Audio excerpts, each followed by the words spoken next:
Trustee Fenton? Here. Trustee Dodge?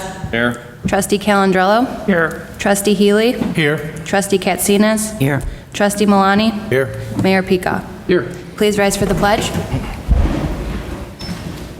Pledge allegiance to the flag of the United States of America and to the republic for which it stands, one nation, under God, indivisible, with liberty and justice for all.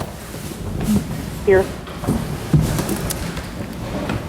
FY 2021 budget hearing, overview of the proposed budget. And before we get started, sorry for the delay in starting. We couldn't get the video up, so we wanted to make sure this was all videoed. And Trustee Fenton, you were a little quiet when you answered, so if you can just make sure you're closer to the phone so we can hear you. And I'll turn it over to you, George. Thank you very much, Mayor and Village Board. We are very excited to present the proposed 2021 budget. Before we begin with our presentations, I want to take this opportunity to thank our phenomenal staff. You know, all of our department directors are brand new. Some of them have been in their positions for less than 6 months. And you couple that with an IT system that necessarily wasn't the ideal for putting a budget together, and then just top it all off with a pandemic. And so this was a very challenging budget year, no doubt. Everybody really put in a lot of effort, a lot of time. So we're very proud to present a budget that continues our commitment to public safety, continues investment in infrastructure, and is within the parameters of the village's financial policies. So, just to build on the past, and Village has a strong history of taking financial stewardship very seriously. We do this in a number of ways, but we submit our annual budget to the GFOA, the Government Finance Officers Association, for review of the budget award each and every year, and we've won that award for each of the last 26 years. In addition to that, we submit our annual audit, the comprehensive annual financial report, for that that award program as well, and the village has received that award for 32 consecutive years. More than that, the village also prepares a popular annual financial report. That's a shorter report that is intended to be digestible to those who are not accountants. It's a much shorter report, concise, and the 2019 report is forthcoming, but the village is one of only 250 governments in the country that prepare the PAFR for that award programs, and we've won that for the last 3 years. That is a relatively new program, so the village has contributed or has taken financial stewardship and transparency to heart with all of that.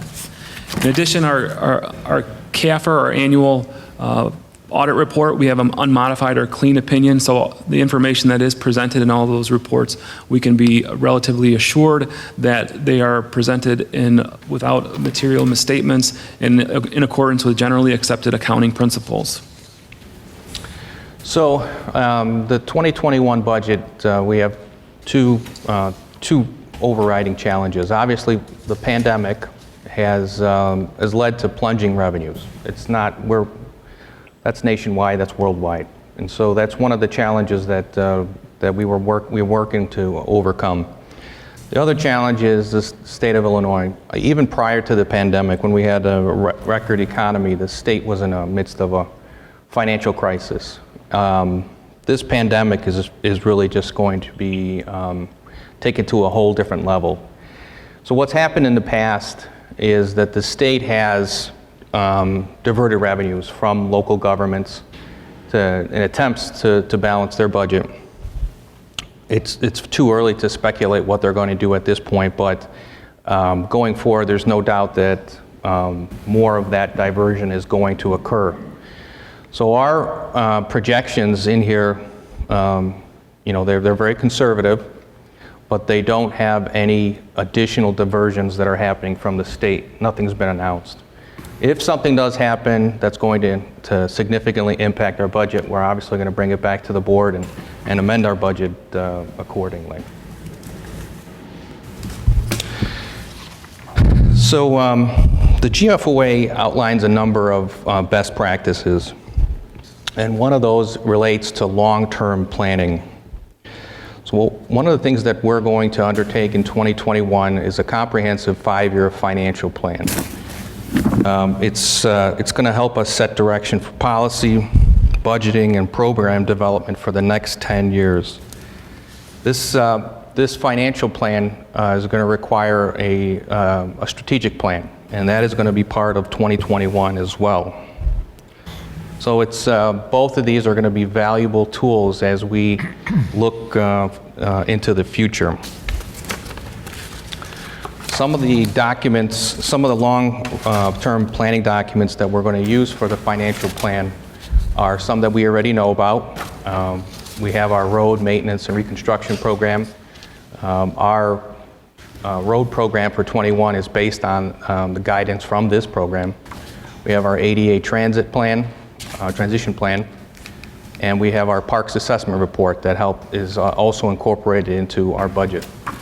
Some of the new long-term documents that we're going to be undertaking in 21 is a new strategic plan, our parks master plan for the 4 major parks. That'll be completed in 21.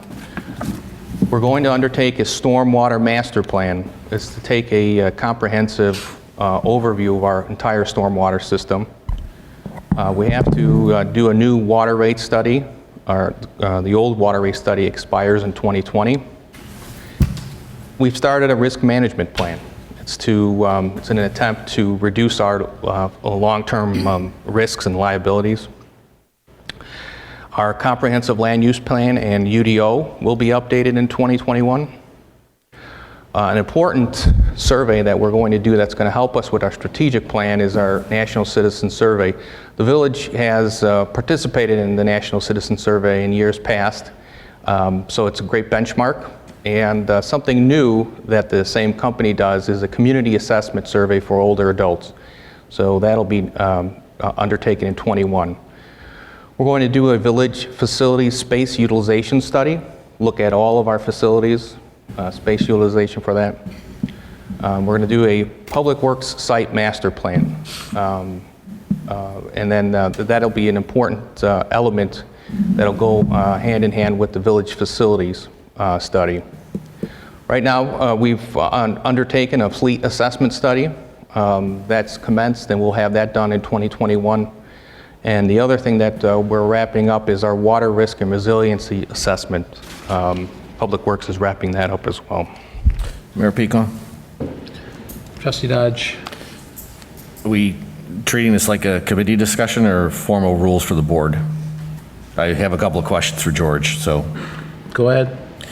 So George, what you're saying is the strategic plan is a new addition because we haven't done one in a couple of years, so we're basically updating our strategic planning? Yeah, so we don't want to start from scratch if we already have resources in place right now. And I know there has been a strategic plan in the past, so we're going to build off. There's been a couple of them. Okay, and then so some of these other plans, what you're saying is these are additional things we're going to do in go-forward budgets. And a question for you about the citizen survey. Is it just for older adults, or is it a broad community survey with additional for seniors? So there's 2 parts to it. So there's the National Citizen Survey. That is the community overall. It's a statistically significant survey, so a random sample. It's something that the village has done in the past. So we're very fortunate we've done it in the past because then we can benchmark against that. And then another new one is going to be our older adults survey. That's going to be brand new. Same thing, statistically significant. Same amount of the population size is going to be about the same. So both done by a very reputable firm that is going to help us guide our strategic plan.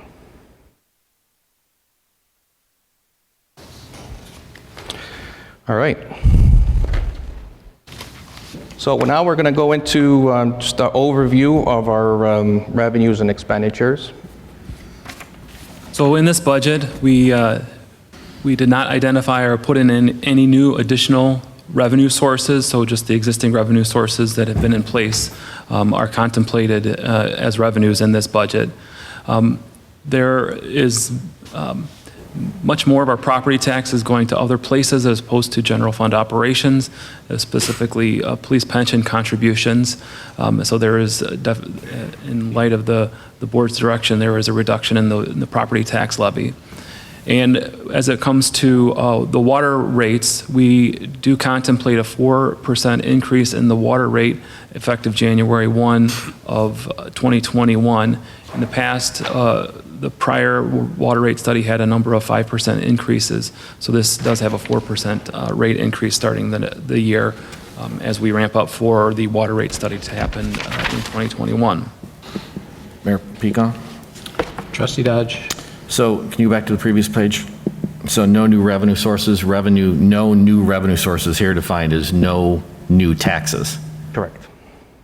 May or may not include other funding methods, correct? We're treating any funding available to us as a revenue as opposed to, I just want to clarify the language. No new revenue sources means no new taxes. No new taxes. No new taxes, no new fees, I believe is what that No new means. It taxes, doesn't no mean new that we fees. don't have revenue sources because we do from other places. Correct. That we are using to fund I some of the projects that we have. Thank you. I certainly understand that. So, so we had to make a number of adjustments to be able to present a balanced budget. So the first one is personnel cuts. Since 2018, we've reduced the number of full-time positions by 28, or 9.5%. This budget does have some additional position eliminations proposed.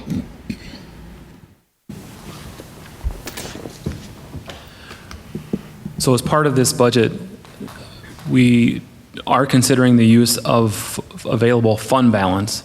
We do have a minimum fund balance in our general fund of about 25% as a policy.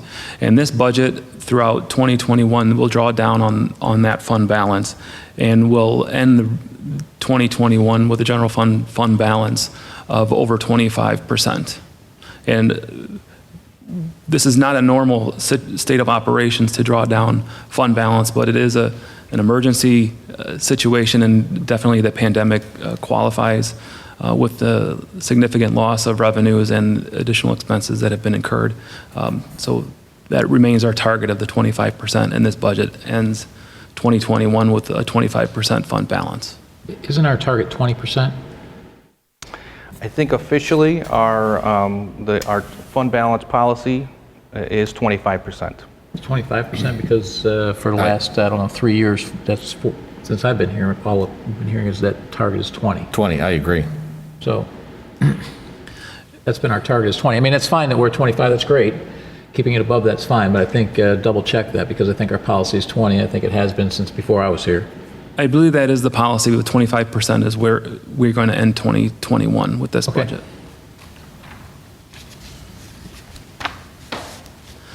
So as part of our... And by the way, that's 2021, right? Yes. We're actually, through the pandemic, we're actually keeping it above 30, correct? That's correct, right. So because we had a nice fund balance to begin with, we were, okay, just want to confirm. For the end of 2021, we'll be over 25% fund balance. Village's policy has been to issue long-term debt to fund capital improvements if current revenue sources are not available. When the 2020 budget was adopted, there was about over $17 million in anticipated borrowing for capital projects.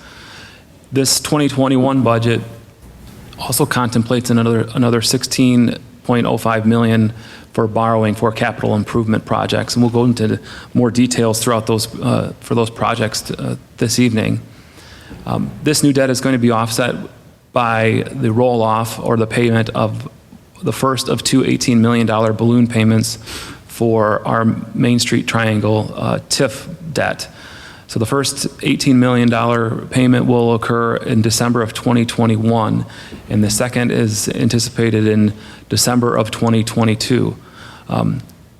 while there is money sitting available to make that first debt payment, there is a shortfall of about $9 million for that second balloon payment. So we've had preliminary conversations with our new financial advisor to talk about that and how we can handle that shortfall. Those bonds are callable in December of 2021, so we will have an additional discussion at the next budget workshop to talk about alternatives and options as it relates to those bonds and other borrowing that is contemplated in the budget. Mr. Mayor, Trustee Calandrello? just to go back really quick, I was going to ask when you started talking, so what's the difference between the reserve of 30% and 35% estimated? What's the number? About a $50 million budget, so Chief, go ahead. about $2.5 million. Okay, thank you. So this is, this graph illustrates the 2020 line of credit that was pursued for capital, and then it outlines how borrowing in 2021 will progress. So in 2021, the 16 million that Kevin mentioned, 3 million is going for IT infrastructure. We've talked about this in the past. We really need to make some headway into bringing that up. The 6 million will go towards our road resurfacing program. The 2.75 is for Tinley Creek. That's our share of the project. And then 4.3 million is for various water and sewer projects. Mayor Pico? Trustee Dodge? So, George, typically when we've done water and sewer projects, we've always shied away from revenue bonds because if I'm not mistaken, they typically carried a higher rate of interest versus general obligation. But I think we always said we need to put in, simplified example, $1 million worth of pipe, and then we always tried to factor that into our rate studies for Correct. water and for sewer. Right. So we're showing it here in aggregate at a high level, but the water sewer projects have a direct funding source. It's just up to us to do the accounting, correct? Correct, and we will pursue them as GO bonds. The revenue bonds, the advantage there is they don't require the full faith and credit of the municipality, but you pay for that in interest rates. So we know we're going to be able to pay them back. Yep, I got it. We've done it for a long time. Thank you. So this graph illustrates the total outstanding debt at the end of each year, starting back in 2005. And each of those colors represents a different type of debt. And the green is our general obligation debt, and different categories are noted there. So there was a peak of bonds or of outstanding debt in about 2013, and that's been paid down for the past several years. As you can see in 2021, there is that is contemplating the pay down of the of $18 million in outstanding principal, as we discussed earlier, as well as issuing the new bonds. That's the blue color on the right at the top. Mayor Pico, question for staff. So Judge. I don't think it's in this document, but can we see, or tell me where I find it again, the roll on and roll off of all this debt? A lot of some of these peaks and valleys become some of the issues are getting paid off or refinanced at lower rates. We can do that offline.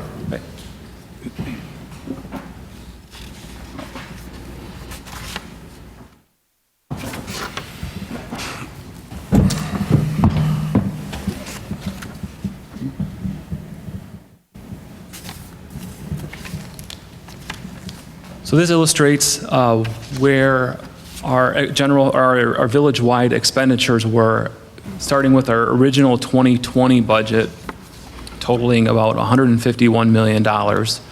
And this illustrates it between our major operating funds, general fund, and recreation and park funds.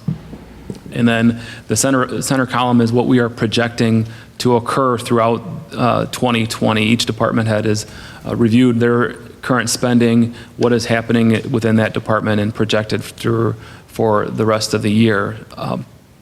And then our proposed 2021 spending plan that is in the document that was provided to the board. As you can see in the general fund, there is additional spending, about $5 million, $4 million higher in 2021 than the original budget in 2020. But then there is also additional capital spending from about $12 million in 2020 to about $22.5 million in 2021. So some of these adjustments, as you can see, there are some changes between general fund and recreation and parks fund. Some of that relates to some of these, some technical changes and the shifting of some costs from recreation and park funds to the general fund, especially with the natural resources and facilities department. That's directly correlated to where we used to have our own, where there was a separate parks department. Parks was then split between public works and recreation. And for the most part, that there's $19 million difference or a little over that. 18 million of that is that payoff of that note, correct? Yes.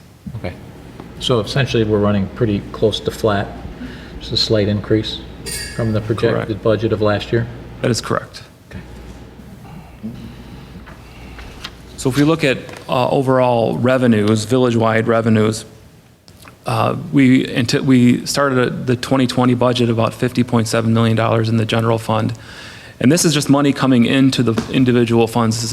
The transfers between funds are not contemplated in this part of the number. So the general fund revenues are proposed to be lower by to about $48.9 million in 2021. Similarly, in the Recreation and Parks Fund, there is a reduction in revenue anticipated from 20 to 21. There is, as you can see, the borrowing, bond and loan proceeds is about the same, and we are anticipating following along with the realignment of staff and paying from folks in the proper department or in a different fund directly, as opposed to paying for that expenditure out of Recreation Parks Fund and then making the transfer. So our transfers between funds are lower due to some changes, some of those technical changes that we were talking about in how we are allocating costs. This year does anticipate the use of fund balance in the general fund, and in other funds there's a significant amount, that $25 million, a large portion of that $18 million relates to the payment of bonds, and also a transfer of or some money using some home rule sales tax money and moving that to other funds as well. So just so that it's clear for everyone that's from when we exited 9750, there were funds that were put aside, that were left aside truly in a lockbox to pay for these bonds. They weren't enough to cover all of it, but they definitely cover the first one wholly and then the next one partially. So that's what that's from. Mayor Pico? Trustee Dodge. Question for staff. So some of the changes you mentioned in terms of how we're doing the fund, I guess I'll call it fund accounting or fund transfers, you said they're technical changes. What does it accomplish? How is it better? When there are transfers between funds, sometimes that is harder for a person who isn't familiar with what we do to see where those monies are coming in and where they're being expended out. So if there are reasons to be accounting for a revenue in a specific fund and transfer it, then we do that, like motor fuel tax money, home rule sales tax money, things like that. But if we have an expense that we can directly charge to a fund where the cost is incurred and using that money that should be paying for that, it is cleaner, there are fewer transactions, it's more transparent to the end user who is looking at our financial statements or whatnot.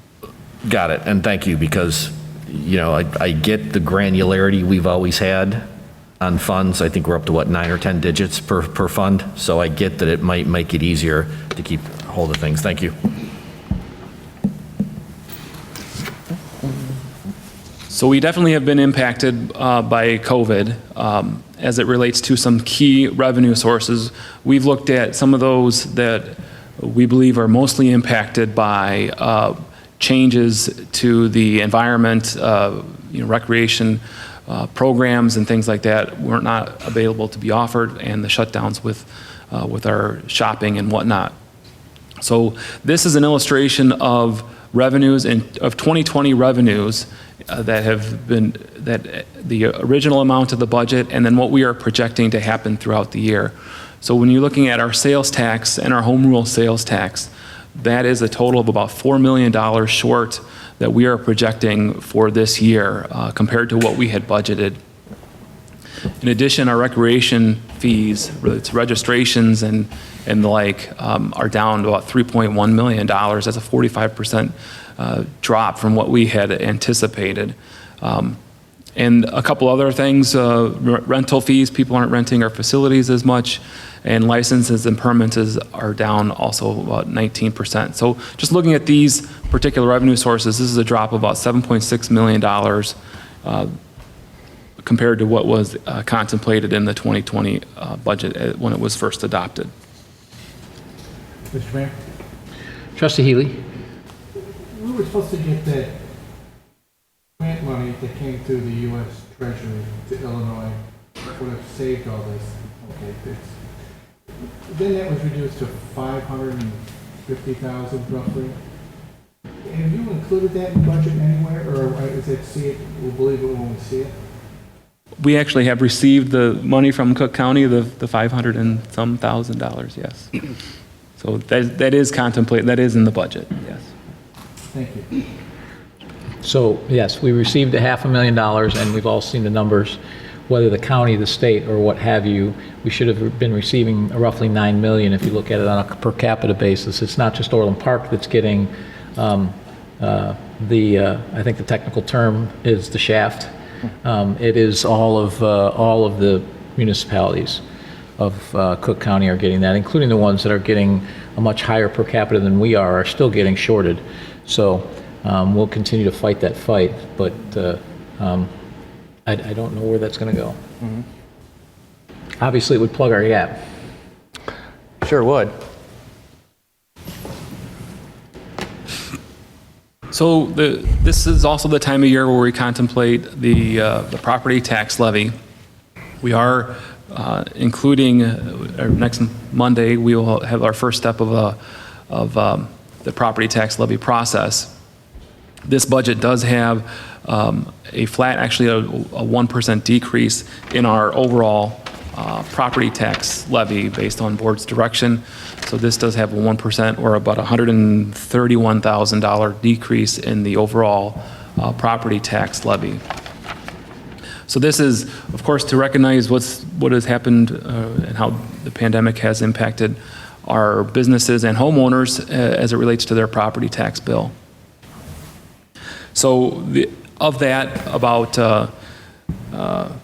the changes in our property tax levy, about a 15% increase will go to our police pension contribution, but then there will be about 33% less available for general corporate levy.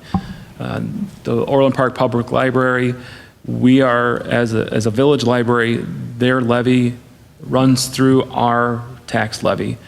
They have yet to make their formal recommendation or request for a tax levy, but they've indicated that it will be a 3.5% increase in their tax levy for next year. Mayor Pico? Trustee Dodge. So on this particular issue of the levy, we're going to formally vote on it at the next board meeting?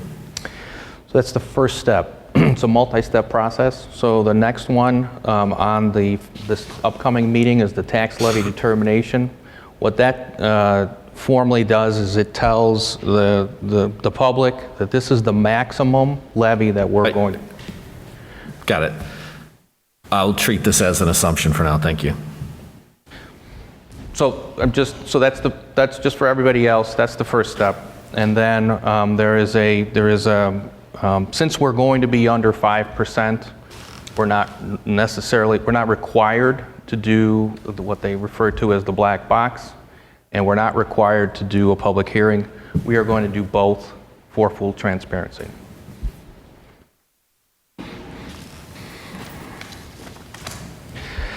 So we're going to jump into capital projects right now. So our budget is divided into two main parts, the operating budget and the capital improvement budgets. So, what we know about the operating budget is it provides the access to general financial information. It contains costs, estimates for total resources for the village and the total appropriations for the village's funds. The second part of it is our capital improvement program, our budget. And so these are for large capital projects. Our road resurfacing program, for example, is one of those. These are one-time capital expenditures, and that's where we're going to be using some of our bonds to pay for these one-time projects. And George, the big example of that is the Tinley Creek stabilization, right? Correct. So we're some of the bond proceeds will go for our contribution of the Tinley Creek stabilization. It's a good example. This is a one-time. We're never going to happen again. Hopefully, cross your fingers. And so that's how we are going to pay for it, and over time repay it. Mayor Pico? Trustee Dodge. Question again for staff. So just, a dollar of revenue is a dollar's worth of revenue. How we allocate it to CapEx or OpEx is basically up to us, correct? That's correct. And so sometime back, we had an extended conversation about what gets treated as capital, what gets treated as operating. So just refresh my memory of where we settled on that. Oh, you mean the threshold? Yeah, I think, and the rest of the board can correct my memory if it serves wrong. We put in a capital project, and I think there were some questions about, well, what do you do with the ongoing maintenance of that capital asset? It's one thing to cut the grass on Grange Road. It's another thing to maintain the capital asset that we had put in. So just broad strokes, as we go through this budget, how are you guys defining OpEx and CapEx? Kevin, how was that determined from the auditors? I believe our capital threshold is $10,000 for the specific project. A lot of what we talked about when we were talking about capital were actually just new initiatives, as George was talking about with a lot of the planning efforts. While those are not capital per se, they are one-time, one-off expenses that don't result in a capital asset. So we had them, we discussed them and reviewed them as when we were going through these.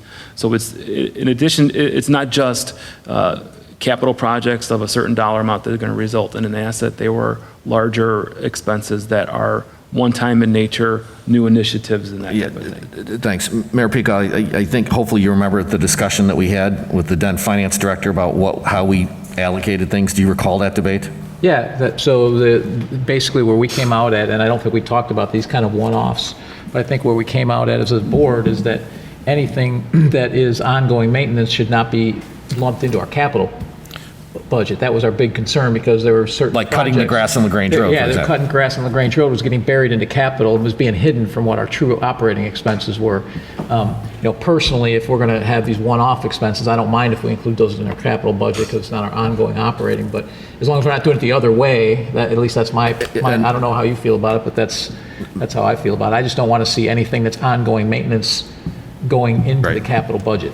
Yeah, no, I agree, and that's why I wanted to bring it up. As we go marching down this pathway, a capital asset always strikes me as something you can go kick, to be a little facetious about it.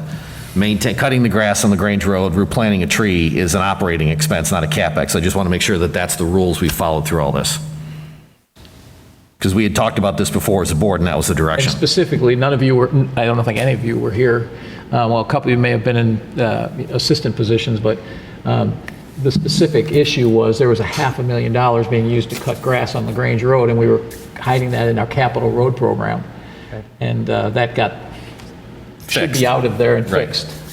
So thank you. We don't Fortunately, and hopefully, fortunately, we don't have, if you look at our capital tab, we don't have anything like that. There's no operating. Oh, if you did, you'd already heard about it. Okay. Yeah, that's why I'm asking. Yeah. Thank you. Good to know. Yeah. All right. So the 2021 budget reflects the $7.5 million in the village's annual street resurfacing program. If You may recall that a few years back, the state of Illinois raised license plate, the sticker, the fees. A portion of that went to this Rebuild Illinois grant. So the village received our first two grants, and that equals the 1.247 million. So what we are contemplating is that the road resurfacing program will be done with an additional $1.2 million of roads. So so we're at 8.7 million that in 2021 we'll do for road resurfacing. That combined with other road improvements totals $13.5 million. So like I mentioned, the 2021 budget reflects $7.5 million for the village's annual street resurfacing program. Here's the plan. And that is according to the long-term plan that the village had undertaken previously.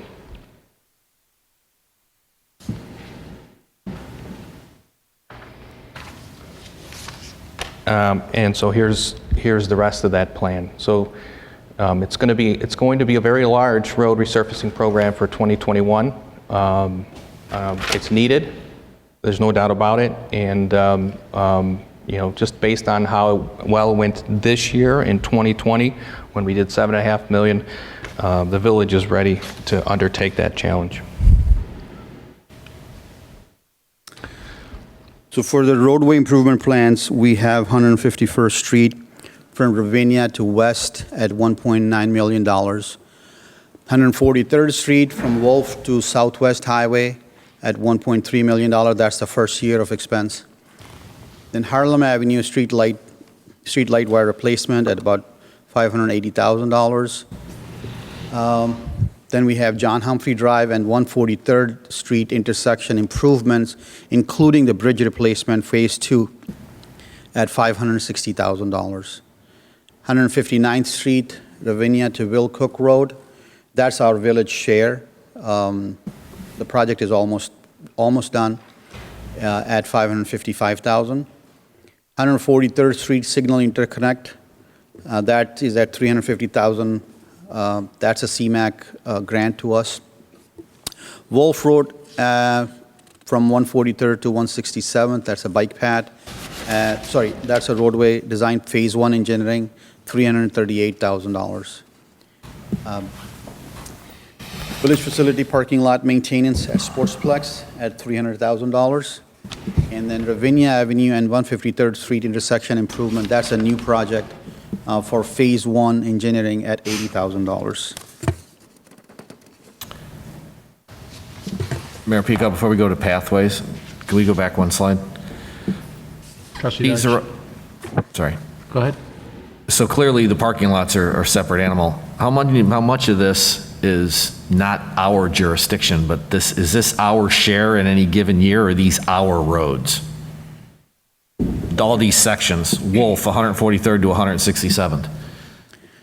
So Wolf Road, that's state road, but that's 100% of our money, specifically that example. That's like that, the 338 grand? Correct. That's our kick-in?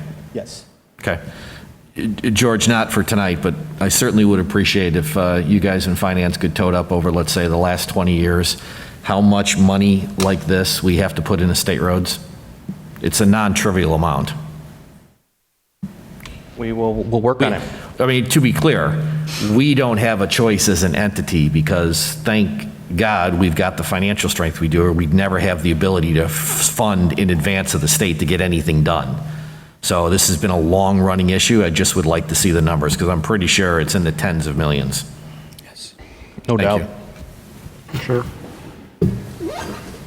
So this is multi-purpose path improvements, 167th Street from Steeplechase Parkway to 104th Avenue. That's a phase 2, $440,000. The next two are new initiatives, McGinnis Slough through ComEd easement, LaGrange Road to Will Cook Road, phase 1 at $220,000. 82nd Avenue from 143rd Street to 151st Street at $140,000. And Krashid, if you could just mention real quickly the money we just picked up from the STP funds.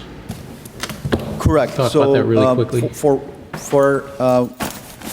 We just picked up another $80,000 through Southwest Conference of Mayors. Is that what you're referring to, Mayor? Yep. So $80,000, that will, actually, that was on the previous slide, that $560,000 that we had, that will be added to that amount, that will be added to that project, the 560 for John Humphrey Drive and 143rd Street intersection. That will be added to that project. That came through the Southwest Conference of Mayors. Right, so that'll come off of that project.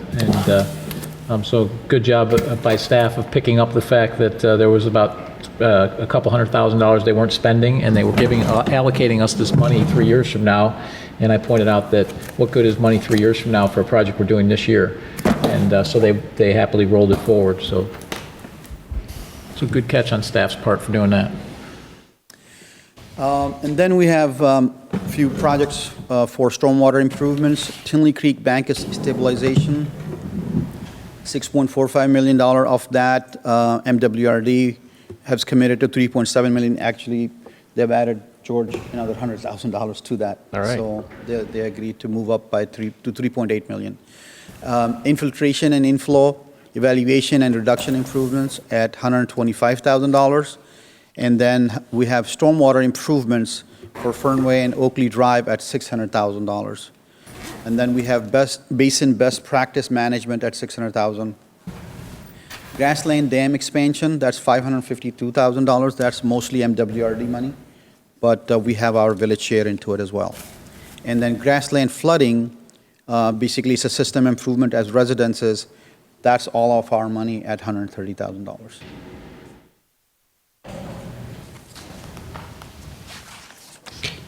Krishid, real quick, that $130,000 for the residents, that's for the newly found problem off of the farm, from runoff Yes. from the farm? We found some problems off the farm, then we also found some problems between properties. Okay. Or some pipes that are under capacity that we can help to relieve some flooding issues. And we've made progress with the residents on the Tinley Creek banks stabilization? So, yes, we have. So the next step on that one is to go out and have an RFP issued for design work so that we can complete the design and we can exactly show the homeowners and property owners what development will be made. So we think we're going to actually construct this next year? So Krishid and his team, they had their open house with the residents or the people that are impacted. It went well. The one question that was, what's this going to do to my property? So to answer that question, they're going to do the phase 1 engineering, and we're trying to get MWRD to support that phase 1 as well. But our goal is we can get it done in 2021 if everything aligns, correct? Mm-hmm. Okay. Yeah, that would be very important because I know there's a couple of homes there that are close to losing part of their home. Right. All right, on a couple occasions earlier tonight, we kind of mentioned or touched on the edges of some information technology challenges facing the village as our systems become more and more obsolete. We've talked about in the past the ERP system replacement, about $1.5 million over a 2-year period of implementation, front-loaded a little bit there as we expect to spend most of that money in 2021 and the balance of it in 2022. Jumping down a few lines, we've got the storage computer replacement. That's a related component because we're looking at hosting that system on site. Our existing server environment is obsolete, and so we would need to put the new system on a new environment, keep the old environment running simultaneously, and then step back. So that'd be about a $300,000 add on top of that $1.6 million total for the software. Bullet points 2 through 4 are all related items, and they relate to both the data cabling in this facility, the switches that control that network environment, and how many systems are sharing one environment, and the telephone system replacement. So a little over $1.5 million together to replace all those components of that system. Then we have the Civic Center AV system. We've had a number of challenges with that system. It fails always at the time that we need it to work. And so there's outright replacement of that system. That's the original system in that facility. So it's fairly obsolete for about $125,000.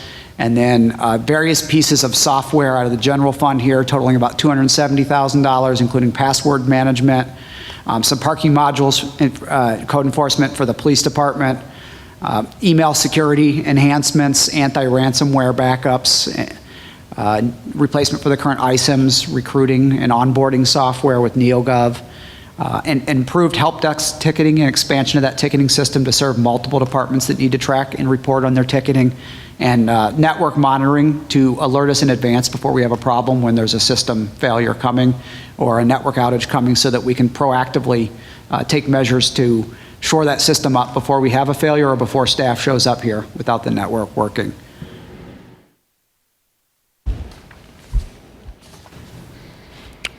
Joel? So in natural resources and facilities, we identified a few projects here for this coming year. With the campus here, a lot of the soffits are in dire need of repair. Obviously, you try to fix the envelope first so you can protect the valuable assets inside. So that project, aluminum soffits, is one of the key Those ones. soffits are drywall, correct? Yeah, they're drywall. Not something you want to put outside in the weather.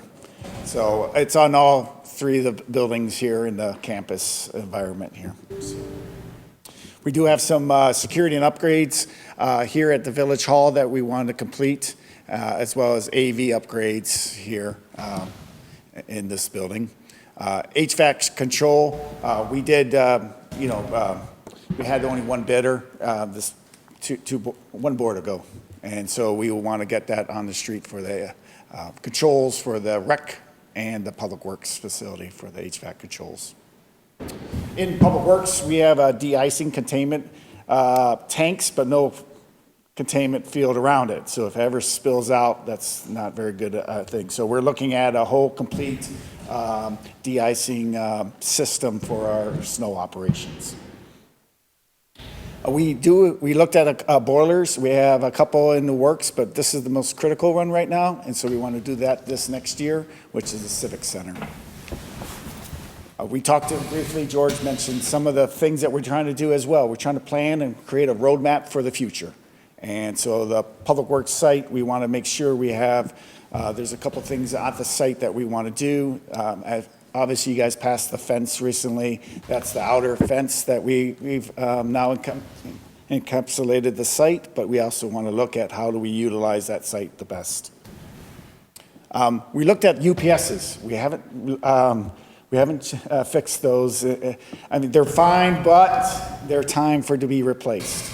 And so, obviously, it's critical for IT, right? These UPSs are replaced. They only have a shelf life of about 5 years, so every about 5 years we gotta replace the UPSs.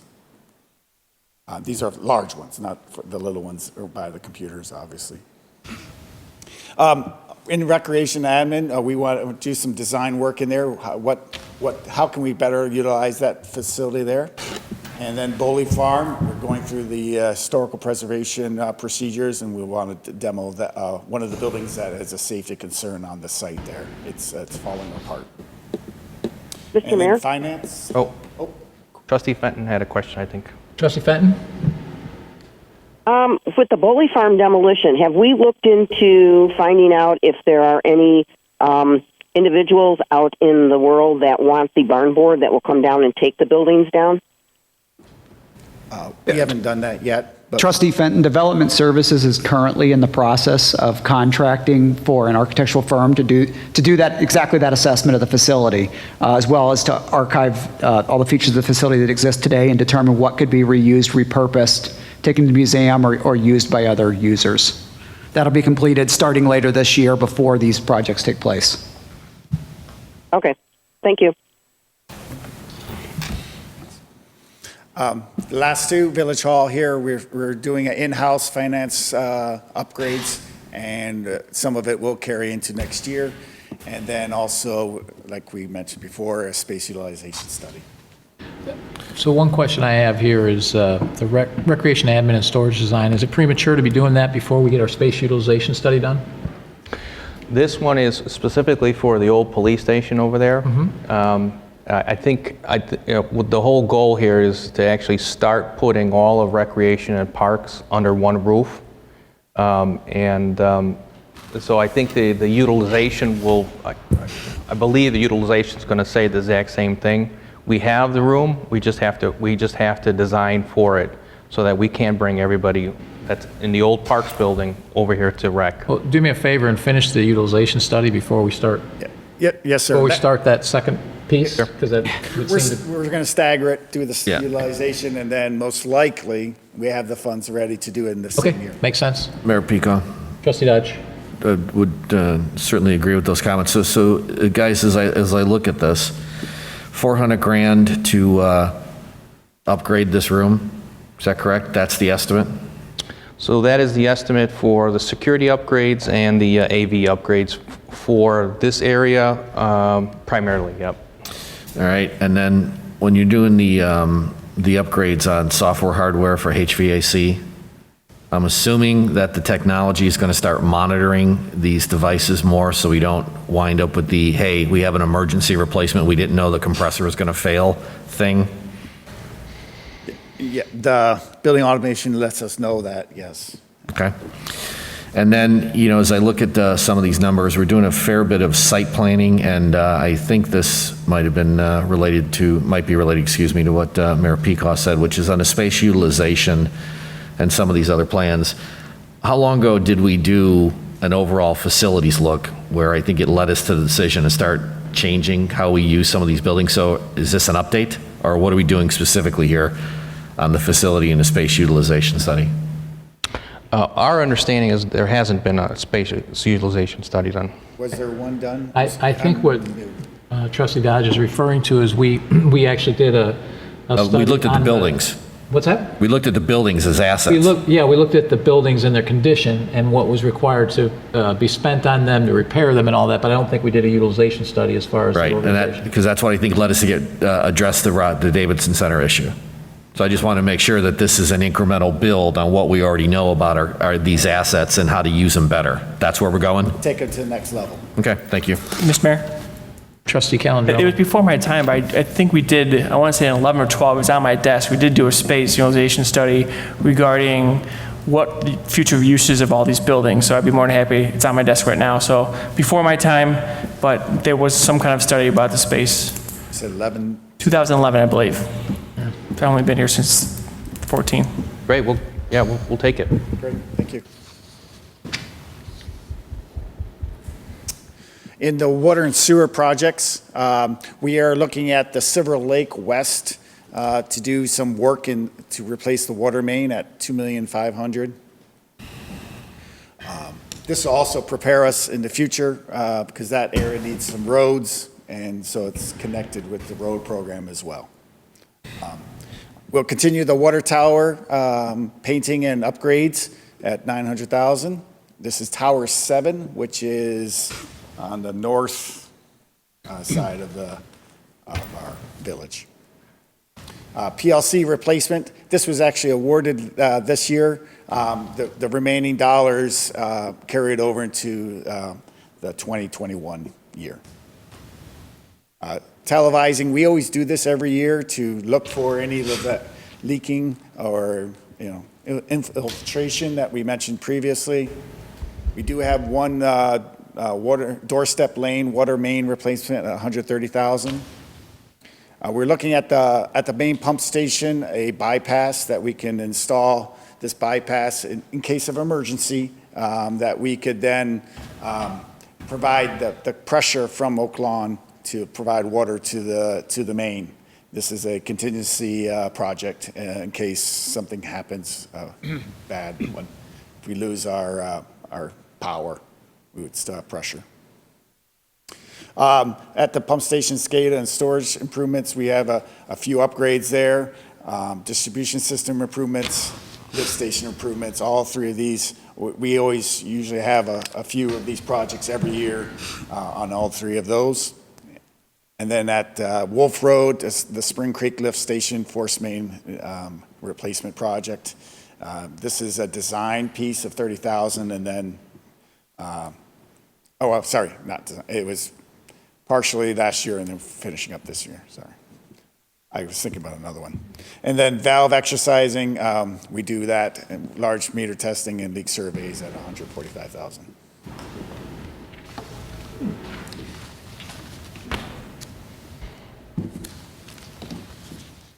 We're going to do a combo between these. Okay, team on this one, so I'll go ahead and kick it off real quick.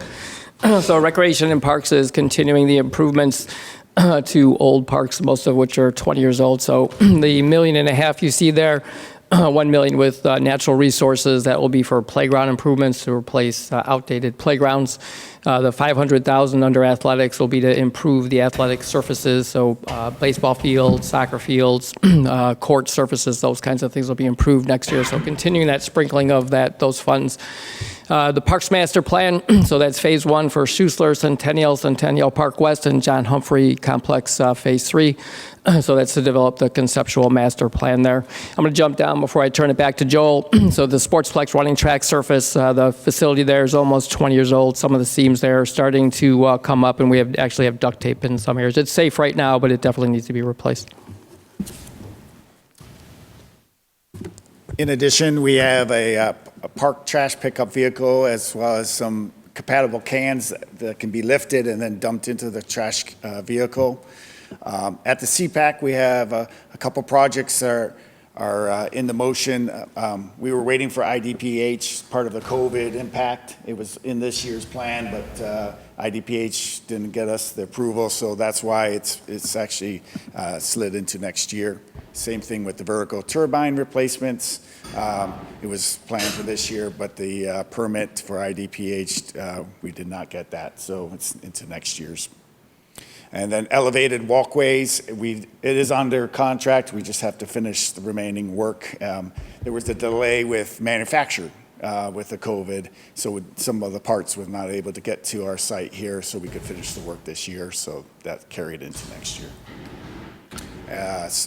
Talk about Sportsplex, Brown Park. We do have some actual improvements at the park at $48,000. And then a few park pavilions we'll be replacing as well at $45,000. So just to make this point, the park trash pickup vehicle that I think we've talked about before, and the compatible garbage cans, that's going to, in the long haul, that's going to save us money from a staffing perspective, but also from a workman's comp and potential injury from lifting up these very heavy cans. Yep. We're dealing with injuries. We don't have to deal with that anymore. It's more automated, correct? And exactly, and we're going to do this better too. So we're going to have, the rounds, we're going to be picking them up better. We're not going to be missing them. So this overall is going to be a win-win for the parks. Okay. Mr. Mayor. Trustee Calandrello. So I want to make sure I understand this correct. So $1 million will be pretty much for your neighborhood parks, and then $500,000 for or major complexes, Schussler, John Humphrey, etc. Right?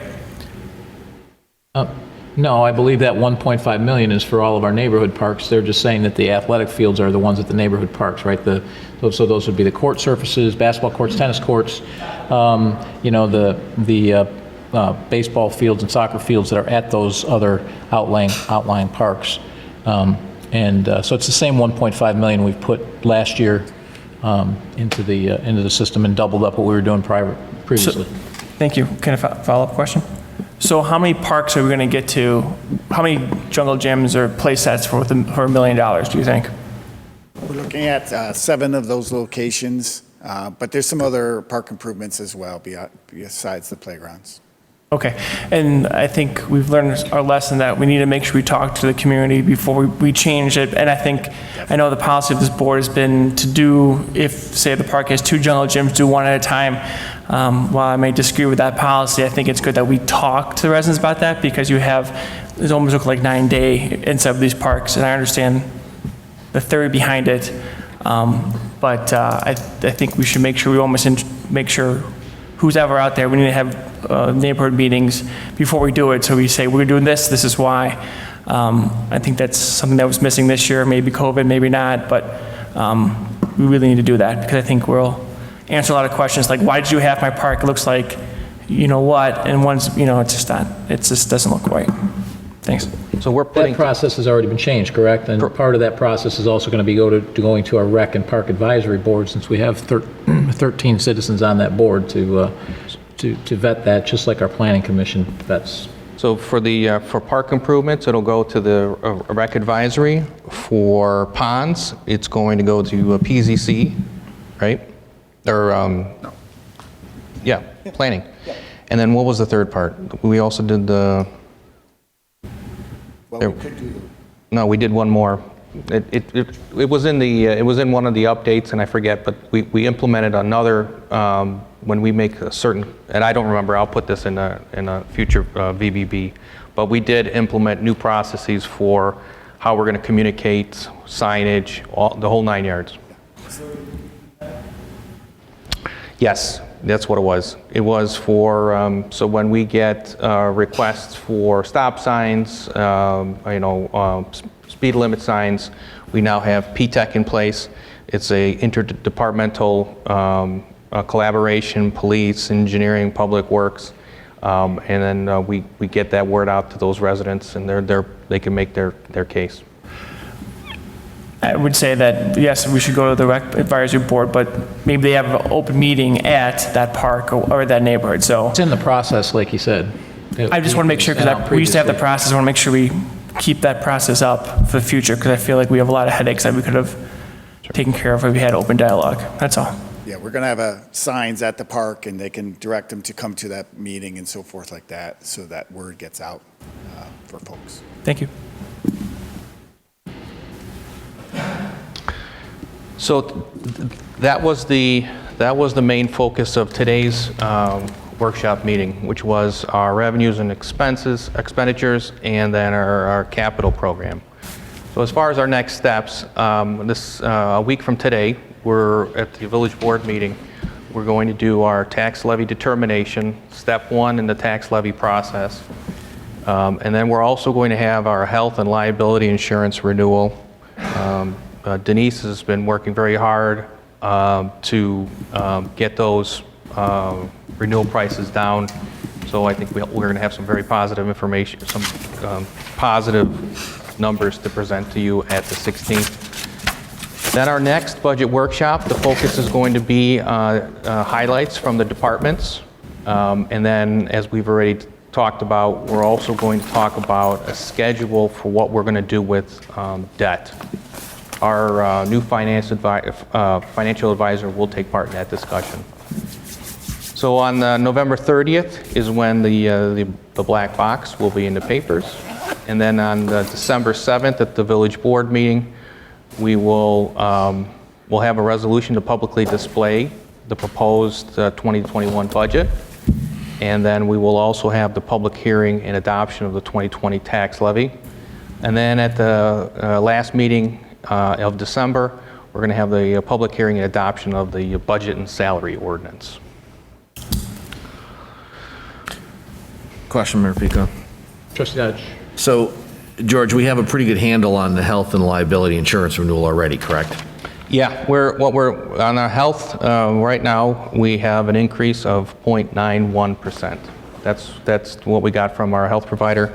We're still working on our liability part. Okay, so let me play it back. We have most of the budget inputs we need to facilitate the conversation about the tax levy at the next meeting, correct? Correct. In your opinion? Yep, we've been conservative as far as our expenses for insurance, so we'll probably end up being able to scale that back. Okay. Any other comments? Mr. Mayor? Trustee Calandrello. You know, since we're talking about the tax levy, and I agree that we should shoot to lower taxes. It's roughly $2 a person and $6 a household. Can you just run the numbers just for my gratification? If we wanted to do some kind of loan program for our businesses of $1 million or $500,000, maybe interest-free for a couple of years, what that would be if we have some space, maybe just for discussion purposes, I think it's something we should think about, and it's a budget, so just to see what the numbers would look like and see how it would hit for 2021. So one question I have for you, Trustee Calandrello, because you brought this up several times and we've brought this to your attention. So $500,000 is $10,000 for 50 businesses? How are we going to pick the 50? Oh, I mean, if we're having a discussion, I would like staff to look into that. I mean, if you want to have, so we would have a system of how we get mom and pop, small businesses to distribute it, however list we would. I mean, I think that's something where if we want to, as a board, look into it, we should have staff look into how they would pick and choose, how we make sure that our mom and pops are helped in the first half of the 2021, which will be tough. And I thought the budget cycle would be a good time to talk about that, so. Please put it on the cow for an agenda item. Will do. Thanks.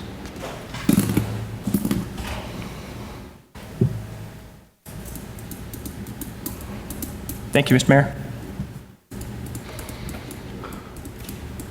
If there are no other questions, Any other questions? Mr. Mayor, Trustee Katsinas? I had a question with businesses using a performance-based, like we've, done in the past, of possibly considering a slight rebate, possibly on their licensure, whether it be a business or a liquor license. Maybe that's a possibility. Consider many of them were closed for, a 7-week period. Anything to show an act of good faith that the village is trying to assist and help with them, maybe if they paid it, and then some sort of rebate. Thank you. We'll look into that as well. We'll put that on at the same time. Trustee Dodge? We put that on the house and kind of kick it around. Yep. Yep. We'll put it on the cow as well. Any other questions or comments?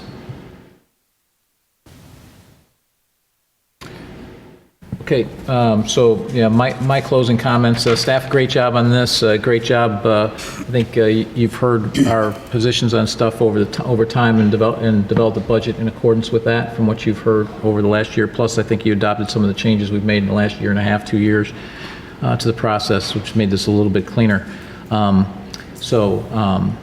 It's important. We did a pretty good job this year of not having to make a bunch of drastic cuts because in the good times, we made some good decisions over the last few years, so that allowed us to weather this storm without making cuts. I think we're $5 million in the hole this year, correct? And that's with about $7.5 million down on revenue. So we actually did a pretty good job of cutting some of the things that we needed to during the year. So that's precisely what we want to do. We did assume no help from the state and from the county, and we did get a little bit. But the fact that we assumed no help really, I think, put us in a good position because unlike, for example, the state that assumed $6 billion, I think, coming from the federal government, more than what they already got. And I think the county is actually taking the money that's supposed to be coming to us and they're filling their own budget gap they already had. We were conservative, and I think that's paid great dividends. So great job on staff. I think this is a good budget and look forward to the rest of the process. I will entertain a motion to go into executive session. Well, are there any Or, non-scheduled citizens or visitors? Sam? Do we have any? I don't think so. I think we're good. Yeah, I didn't have any, so. Okay, so I'll entertain a motion to go into executive session. The executive session for appointment, employment, compensation, discipline, performance, or dismissal of specific village employees and collective negotiating matters between the village and its employees or their representatives or deliberations concerning salary schedules for one or more classes. So moved. So moved. Second. Call the roll. Trustee Cassinas? Aye. Trustee Calandrello? Aye. Trustee Fenton? Aye. Trustee Dodge? Aye. Trustee Healy? Aye. Trustee Malani? Aye. Mayor Peacock? Aye.